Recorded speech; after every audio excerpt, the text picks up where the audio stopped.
October 27th, Caribbean Sea, 60 nautical miles off Cartagena. U.S. naval intelligence detected a shadow moving across the black water. A convoy of 5 ships, silent, unlit, and unregistered. They carried fake humanitarian flags, but beneath the decks lay something far deadlier: 5 tons of methamphetamine and fentanyl worth nearly $30 billion. What looked like a relief effort was in reality the heart of a criminal alliance, a joint operation between Rafael El Toro Mendez of Venezuela and Santiago Ruiz of Mexico, 2 of the most feared cartel leaders in the hemisphere. Their plan to flood U.S. cities with poison, destabilize economies, and profit from a generation's collapse. Immediately, Washington launched Operation Iron Tide. A decisive strike before the exchange could be completed. The USS Freedom, escorted by 2 S-60 Seahawk helicopters armed with M240 7.62mm machine guns and carrying 30 elite Navy and DEA agents, set course to intercept. Will the U.S. Navy crush this empire before it reaches the Gulf? Or will chaos engulf the hemisphere?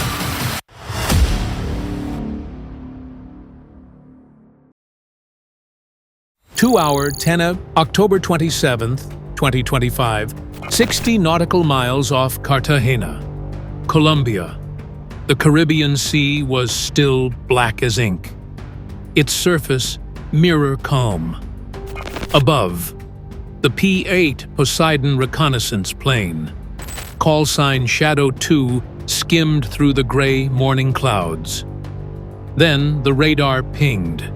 Its infrared camera revealed something ominous: 5 vessels moving at high speed without lights, without identification, without any legitimate papers. Each ship flew a humanitarian flag, but none belonged to any notable relief organization. Their documents were forged.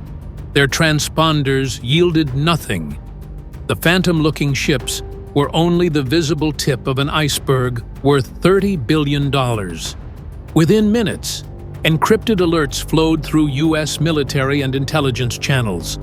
Targets were precisely identified: a 5-ship fleet of cartel vessels operating as a floating drug trafficking convoy. AT and DEA analysts then confirmed something worse. This was not a routine smuggling run. It was a joint operation between Venezuela's largest cartel, Los Sentinelles, and Mexico's notorious Gulf Syndicate. Their objective was vast: to move 5 tons of synthetic drugs, methamphetamine and fentanyl, into the United States via underwater mobile labs. The poison they carried would generate billions in black market profits, enslave a generation, and destabilize every country it touched. At 2-hour 31 hours, the U.S. Navy declared full alert. Operation Sentinel Storm was launched. The mission: intercept and destroy. Leading the strike was the USS Freedom, carrying 300 sailors, escorted by 2 SH-60 Seahawk helicopters and an MQ-9 Reaper drone at 6,000 mirror. This was not law enforcement. This was a war for the water. As the helicopters dipped lower and Freedom closed in, the scale became clear. These were not mere drug runners. This was an industrial maritime chemical network powered by mobile lithium reactors and defended like a fortress. Then the order rang out: attack, no one escapes. The trap had been sprung. The next move would ignite the Caribbean. From the USS Freedom, Commander Ellis Moore watched the red glowing digital map filled with hostile signatures. 300 U.S. Navy sailors hurriedly loaded their M4 carbine rifles with precise, disciplined movements. Above them, 2 SH-60 Seahawk helicopters spun their rotors, each equipped with twin M240 7.62mm machine guns and carrying 30 elite agents from the Navy and the Drug Enforcement Administration, capable of firing 950 rounds per minute. A Reaper drone flying at 6,000 miles confirmed the data. All 5 cartel vessels were armed. Thermal scans revealed 70 armed fighters, each carrying a military-grade AK-103 rifle, RPG grenade launchers, and PKM heavy machine guns. These were not smugglers, they were soldiers. The numbers were staggering: 5 cartel ships, 5 tons of synthetic drugs, an estimated 18 million lethal doses of fentanyl, enough to kill every man, woman, and child in Texas. From orbit, the MQ-9 Reaper streamed live footage to the United States Central Command. DEA analysts confirmed that the cartel's mobile laboratories could synthesize a new batch of meth every 4 hours, right there in international waters. The night seemed to freeze. The strike was only seconds away. Through encrypted channels, ICE and DEA relayed intelligence that the Venezuela-Mexico network had transferred $1.4 billion through offshore accounts in Panama and Belize. They warned that this operation could destabilize the entire economy if it succeeded. Yet, despite overwhelming evidence of a functioning chemical empire, the cartel showed no sign of retreat.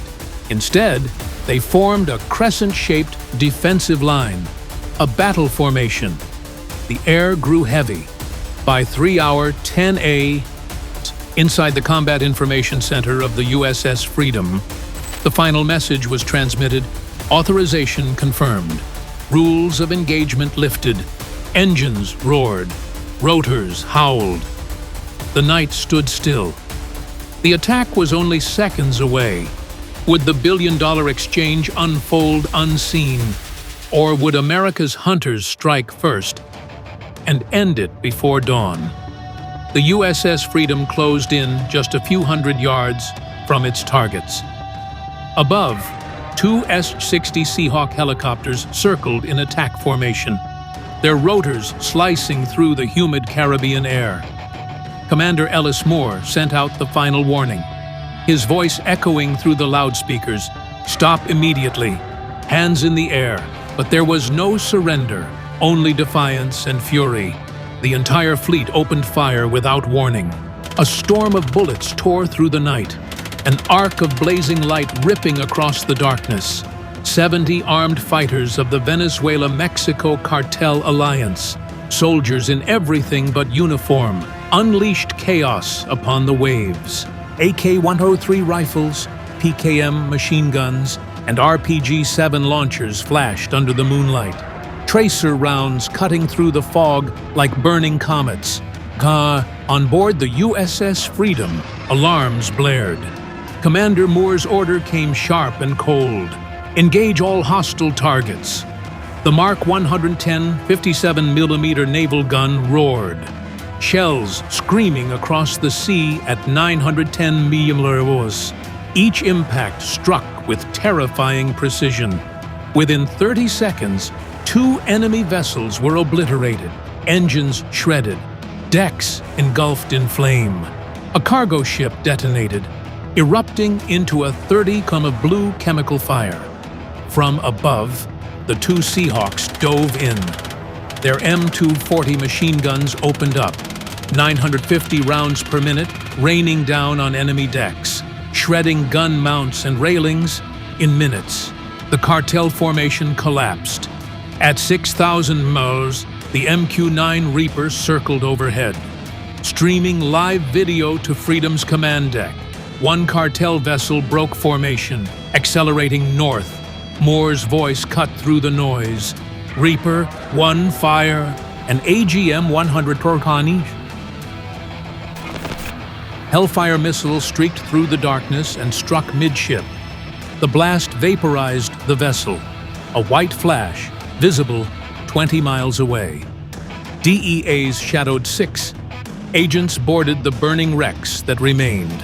Amid smoke and twisted steel, they uncovered the Empire's heart: 5,000 kilos of methamphetamine and fentanyl sealed in industrial drums labeled medical aids, Caracas.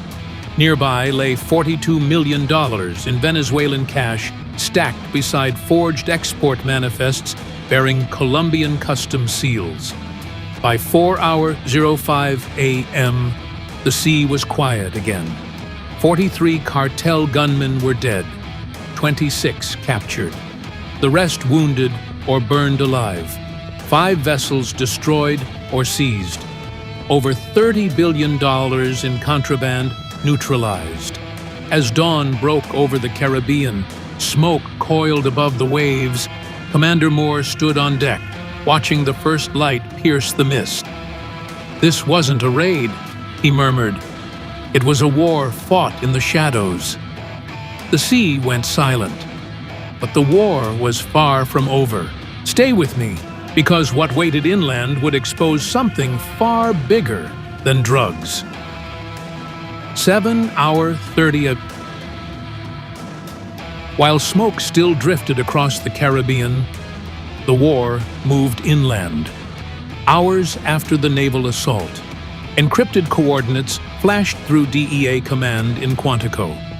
The evidence recovered from the cartel ships pointed to 2 critical nodes, Bogotá and Cartagena. Colombia industrial fronts hiding an empire. Within minutes, 150 DEA and ICE agents, supported by Colombian National Police Special Forces, launched a coordinated strike under Operation Iron Tide Phase 2. Helicopters thundered over the coast. Streets that had seemed ordinary hours earlier now shook under the weight of armored trucks. At 8:12 a.m., the first raid hit a warehouse near the port of Cartagena. The building, registered as a charity logistics firm, was actually a chemical fabrication site capable of producing 2,000 slabs of fentanyl precursors per week. Agents stormed in under gunfire. 30 cartel soldiers fought back with automatic weapons and grenades, but were outgunned and surrounded within 10 minutes. Inside, agents found a labyrinth of machinery. 3D printers, lithium power cells, and blueprints for unmanned submarines designed to ferry narcotics across the Gulf of Mexico. In a locked underground chamber, forensic teams uncovered 12 safes stacked with $68 million in cash, gold bars, and encrypted ledgers linking the operation to offshore accounts in Macau, Dubai, and Hong Kong. Each transaction bore the seal of Ortega Holdings, a Venezuelan front company under international sanctions. By 9:00 a.m., simultaneous raids erupted in Bogotá's industrial district.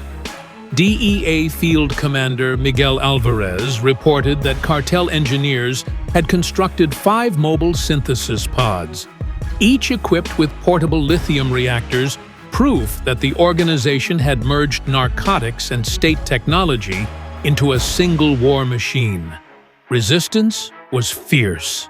32 gunmen opened fire from rooftops, forcing agents into a running battle through the warehouses. After 40 minutes of crossfire, the site was secured. 25 cartel members were killed, 43 captured alive, including a key logistics chief known as El Científico. By noon, both cities were under federal control. The seizure total stunned Washington, $1.2 billion in assets, 14 tons of chemicals, and dozens of encrypted drives, exposing a multinational criminal infrastructure.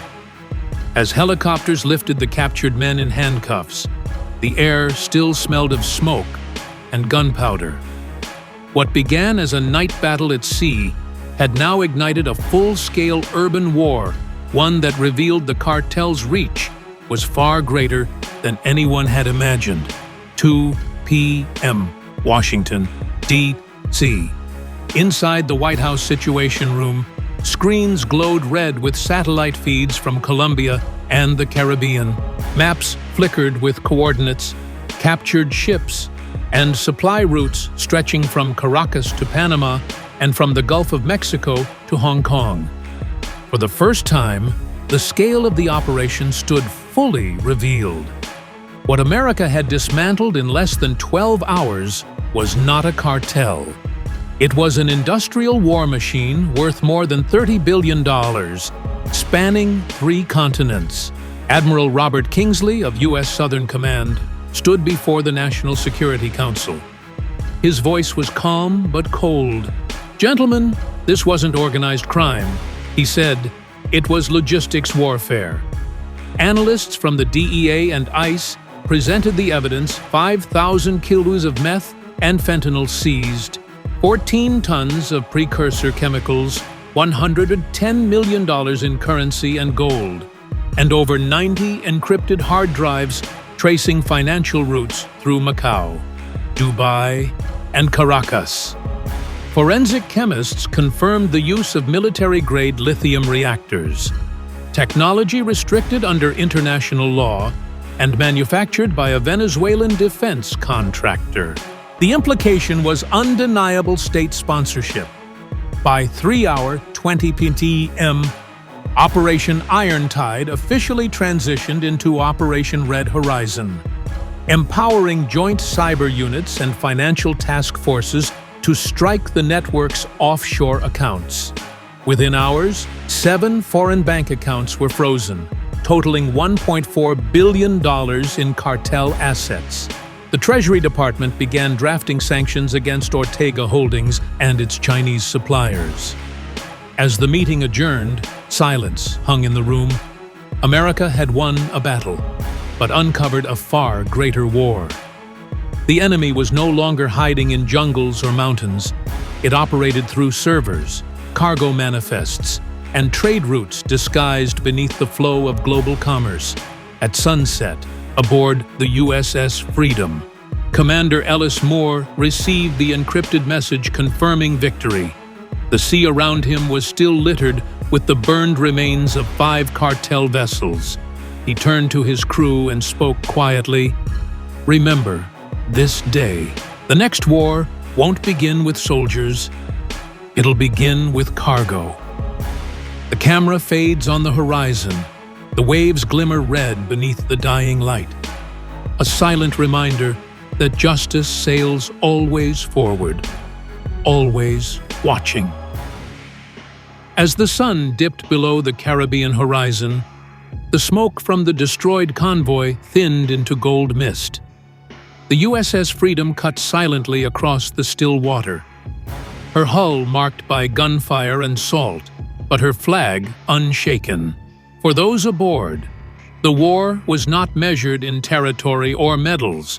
It was measured in what they had prevented: 5 tons of poison, enough to destroy millions of American lives, stopped before it could touch the shore. Across Washington, the headlines spoke of triumph, largest maritime drug bust in U.S. history. $30 billion empire collapses. Yet, inside the Pentagon, the mood was sober. Analysts knew this victory was only the opening act of something darker. The syndicate's files revealed dozens of shell companies, hidden ports, and encrypted accounts, proof that narcotics had become a weapon of geopolitics. A silent war fought through addiction, corruption, and chaos. Commander Ellis Moore stood alone on deck, wind cutting across his face. Below, sailors cataloged wreckage, charred money, twisted steel. Barrels marked medical aid, Caracas. Each fragment told the same story, that somewhere far beyond the waves, another convoy would soon be built. He watched the horizon and spoke softly to his crew. Justice isn't a place. It moves with us.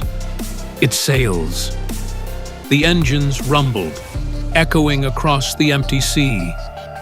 For a moment, the Caribbean was quiet again. No gunfire, no sirens, only the hum of vigilance. Because in a world where greed crosses oceans and violence hides behind diplomacy, America's war no longer begins with armies. It begins with a signal. a shipment, and the courage to stop it before it reaches home. And as long as that courage endures, the sea will remember. Justice will sail again. If you believe America must never sleep through its own battles, then stand with us, like, share, and keep this story alive. Because vigilance is the only wall that never falls.